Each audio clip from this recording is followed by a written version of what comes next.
Lo pernah gak ngerasa gagal? Padahal masih umur 20-an. Setiap kali kita buka sosial media, selalu melihat postingan tentang pencapaian dan kemewahan. Dan lo ngerasa hidup gini-gini aja. Padahal lo nggak males, lo belajar, lo kerja, dan lo udah coba. Tapi tetap aja ngerasa lo nggak cukup. Setiap malam mikir, apa gue salah jalan? Apa gue jadi beban? Apa gue gagal jadi manusia? Tapi sebenarnya bukan lo yang salah. Lo cuma tumbuh di dunia yang bikin selalu kurang terus-terusan. Dan sekarang lo harus sadar itu. Karena lo belum telat, lo cuma kebanyakan membandingkan. Dari kecil kita sering banget denger, kok nilaimu segini? Nilai teman kamu aja bisa lebih tinggi. Lihat tuh anak tetangga udah bisa begini, bisa begitu. Tanpa sadar kita dibesarkan dengan mindset pembanding.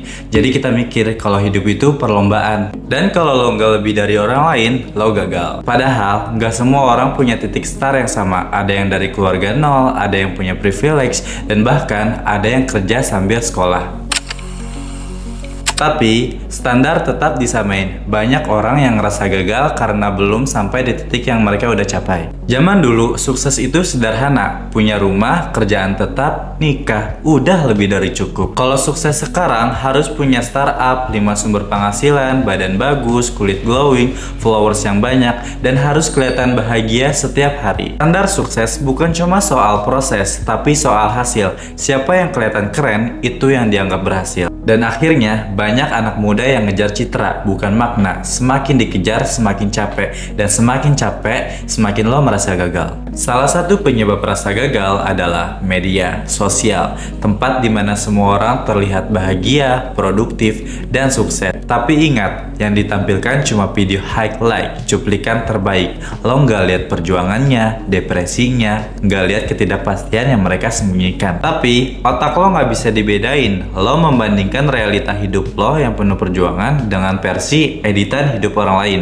Akhirnya, lo ngerasa kalah, padahal yang lo lihat bukan kenyataan. Dan parahnya, scroll itu adiktif. Setiap hari lo konsumsi kenyataan palsu yang bikin lo jauh dari diri lo sendiri. Makin gak percaya diri, makin sering mikir, kok gue gak kayak mereka? Zaman sekarang, lo sering banget lihat di media sosial, 19 tahun jadi CEO, 25 tahun udah pensiun, 21 tahun sudah keliling dunia. Lo mulai mikir, gue umur segini masih gini-gini aja, gue gak ngapa-ngapain, gue merasa gagal. Padahal, kenyataannya yang seperti itu tuh langka. Justru yang kayak gini lebih umum. 27 tahun baru nemu passion, 30 tahun baru mulai karir dari nol, 33 tahun masih jatuh bangun belajar bangkit. Tapi cerita kayak gitu jarang banget diangkat. Kenapa?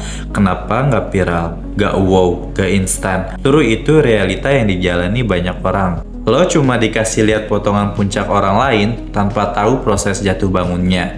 Akhirnya, lo ngebandingin versi asli hidup lo sama versi editan orang lain.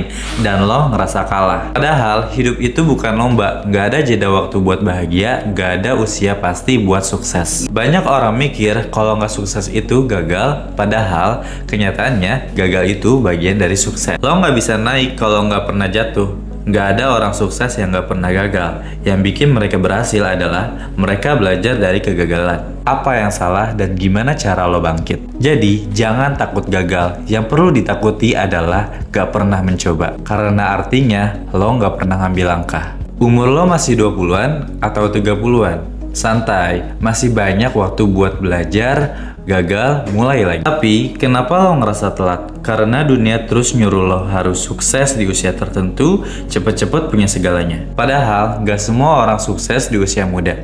Justru banyak yang lebih sukses di usia gak muda lagi. Sukses itu bukan soal cepet-cepetan. Selama lo masih melangkah, lo masih bertumbuh. Kadang hidup lo gitu-gitu aja, nggak ada pergerakan, nggak ada perubahan. Tapi coba lo pikir baik-baik. Lo jadi lebih milih ketenangan daripada keramaian. Lo mulai ninggalin yang bikin lo capek sendiri. Lo gak gampang puas. Lo lebih hati-hati milih temen.